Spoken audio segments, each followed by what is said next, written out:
to you.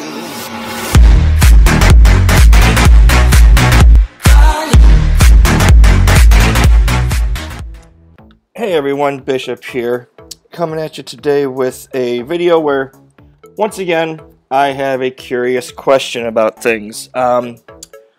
Curious question is just going to be, okay, it's a question, but it's also kind of a, I guess you want to say, a informative message as well, I guess. We'll see how it goes here, and see if I can get my point across without rambling on too much.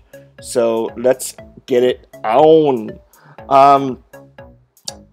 As you can tell by the title, I'm kind of curious about why, when I'm watching pros and YouTubers and people on Twitch who aren't pros, when they're streaming, why you're not really seeing them so much playing with, you know, the normal folk like me, okay?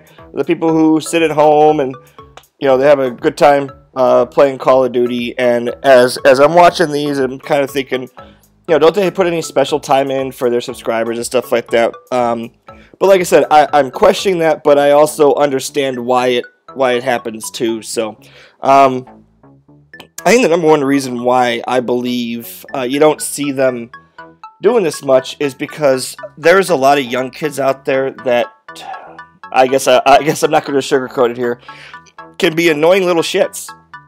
Not everybody sees the stuff that these guys get, as far as messages or, you know, things like that. I mean, if you're watching some people's YouTube channels, you'll see them say things, or you'll see, like, messages being sent to them over PlayStation or Xbox telling them to, you know, get cancer and kill yourself, like a grown-up should be saying to somebody else. But, I guess basically that's something that I really want to kind of get across to a lot of the people who, you know, are watching these guys, that are the younger kids that, you know, and obviously I say young, I'm talking, you know, early teens, sometimes even, you know, even adults can act like little shits. You know, I'm not just putting it on the young kids, okay? If you watch somebody like Kosdif, who does a lot of trolling, he oftentimes finds, you know, some 40 or 50-year-old who's playing Call of Duty drunk, acted like a complete asshole. You know, so I mean, it's kind of across the board. So that's one of the things why I understand why they don't.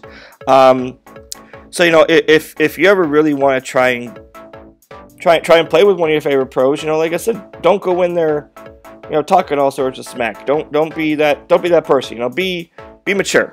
Okay, I guess that's just kind of what I really am trying to say here.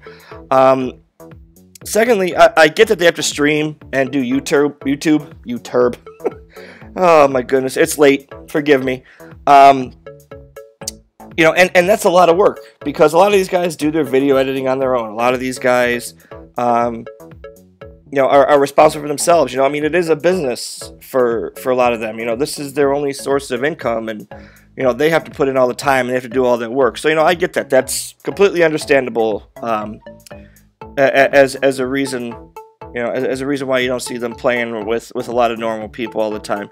But you know, on the other side of that, I also feel like it's, you know, like if I was in their shoes, I would mute my phone while I'm recording stuff, instead of having the annoying phone pop up. But anyways, I would think that it would be something like a responsibility on the pros to help grow the community.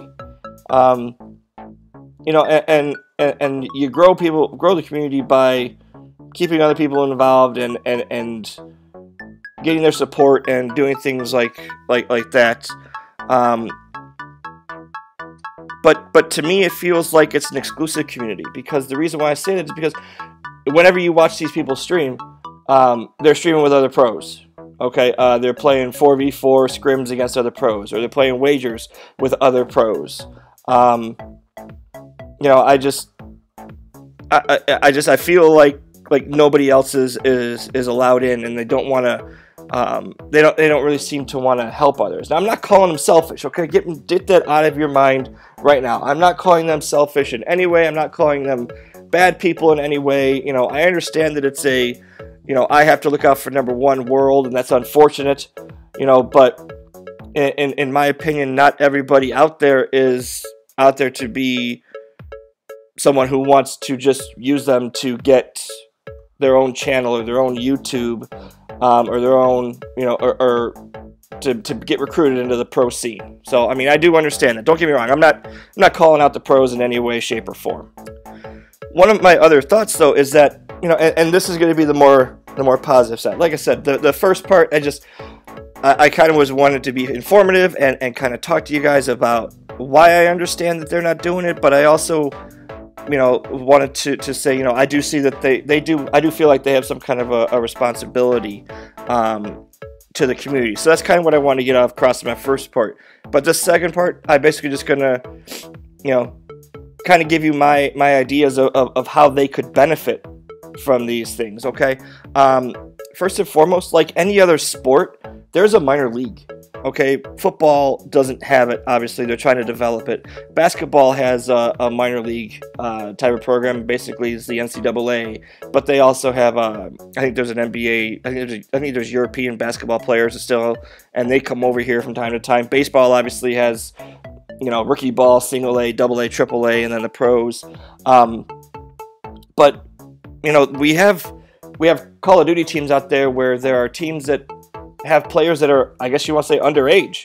I do remember that there were other times where certain players couldn't go to events because they were underage. And with this Black Ops 3 release, I think they said that it's an 18 and over league. And I know that not everybody from Advanced Warfare was over 18. So to me, if you're playing with other people and kind of recruiting, they can kind of be like your fill-ins, your subs, rather than having to go and find somebody from another team, trade for them, do whatever you need to do. But they can kind of just like develop a minor league, okay? And they can say, okay, so-and-so has been playing the best, so he's going to fill in for so-and-so, and we still have a full 4-man roster, and we can still do this tournament, and we can still have a chance to win, and things like that. So that would, to me, would be something that they would benefit from. Also, I think doing this, they get more fans. They'll get more followers. If I go in and I play with a pro, I'm going to tell people how great of a person he is. I mean, that's just how I am. I'm going to be like, hey, so-and-so was awesome. He's, he invited me to play. We played for like an hour straight. He was really cool. He was just a great person. I'm going to promote him to everybody that I know, okay? Which somebody might not have known about this pro player or this YouTuber, or this Twitch streamer, and then they go and they follow their channels. They follow them on Twitter. They follow them in the pro scene. Then maybe they subscribe, and that just puts more money into their pockets. Okay, I just feel like more fan interaction would benefit them greatly. But then, also, as I said at the beginning, it could backfire if they start, playing with people who are just immature little shits. So that comes back on us as the community. But I always feel like, you could at least give somebody a chance. And if it doesn't work, almost every application that we all use today for everything, I think except for Twitch, has a way to block people. So if you don't like them, you block them. That's just how easy it is. And lastly, I feel like maybe they could even, and I might get slammed for this one, but they could learn something new. Okay? They could learn new tactics. They could find out the way that people are doing setups, how they're playing certain ways. Like if you guys have seen my how to defend and capture the flag and uplink, or how to lock down hard points videos, go and look at those videos and you'll see what I mean. I was watching the CWL at the beginning, and they weren't using these strategies, and they seemed very, very simple to me, okay? Which obviously means that if they can learn new strategies, they can throw new loops into the ring, and make it difficult on the other teams to compete with them. So I mean, that's just me. I mean, it's always good to go out there and look at how other people are playing things and get new ideas of, new setups, new ways of playing Search and Destroy or Uplink, and that's just me. I'd rather scout and see and try and find as many ideas as I can. So I think that's going to be about it, you guys. Thanks for tuning in. Thanks for watching. Do me a favor and hit that like button for me. Subscribe for more content. And as always, I'll talk to you guys later. Peace.